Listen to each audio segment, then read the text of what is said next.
ভারতের বিভিন্ন রাজ্যে বাংলা ভাষার লাঞ্ছনার প্রতিবাদে নদিয়ার সীমান্তবর্তী গ্রামের দুর্গাপুৎসবের থিম এবার সহজ পাঠ।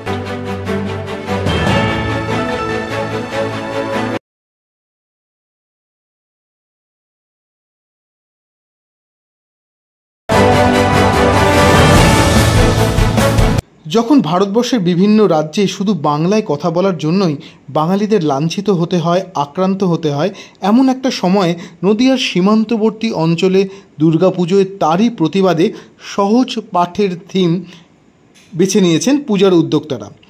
সহজ পাঠের ভাবনাকে সম্প্রসারিত করে মণ্ডপকে সাজানো হয়েছে বিভিন্নভাবে শস্যদানা ব্যবহার করে। ছোটবেলায় যা এক সময় ছিল বইয়ের পাতায়, সেই ছবি এবং অক্ষরগুলোই যেন জীবন্ত হয়ে উঠেছে, মণ্ডপের এখানে ওখানে ইতি উতি উকি দিচ্ছে। কোথাও আছে সহজ পাঠের আমাদের ছোট নদী, কোথাও বা আমাদের বাগান। মণ্ডপ সজ্জার প্রতিটা দৃশ্যপটেই দর্শনার্থীদের মনে করিয়ে দেবে ছোটবেলার সেই সহজ পাঠের স্মৃতিমেদুর দিনগুলির কথা। নদিয়ার সীমান্তবর্তী অঞ্চল কৃষ্ণগঞ্জ ব্লকের অন্তর্গত মাসদিয়া গ্রাম বারোয়ারির এবছরের দুর্গাপুজোর থিম সহজ পাঠ। প্রায় 150 বছরের পুরাতন এই দুর্গাপুজো মা দুর্গা এলাকাবাসীর কাছে পূজিত হন বড়মা নামে। কালের নিয়মে অনেক কিছুই বদলায়নি এই পুজোকে ঘিরে মানুষের আবেগ, ভালোবাসা আর উচ্ছ্বাস। পুজোকে ঘিরে গ্রাম যেন এক মানুষের মিলন মেলায় পরিণত হয়।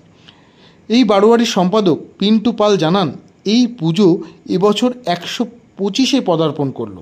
ছোটোবেলা থেকেই সহজ পাঠ আমাদের জীবনের সঙ্গে অঙ্গাঙ্গিভাবে জড়িয়ে আছে।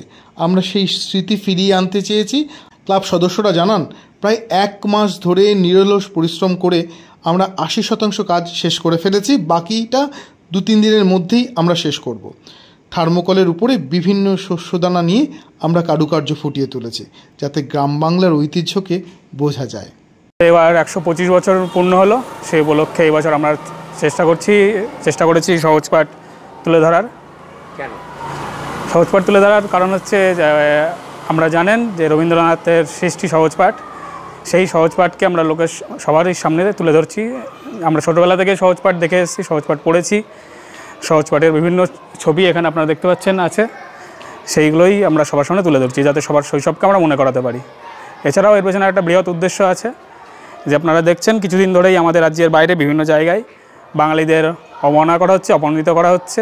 সেই সমস্ত জায়গায় দাঁড়িয়ে আমরা একটা প্রতিবাদ জানাচ্ছি এর মাধ্যমে, যে বাঙালি অবহেলিত নয়, লাঞ্ছিত নয়, তাদেরও একটা নিজস্ব সম্মান আছে, নিজস্ব ধরন আছে।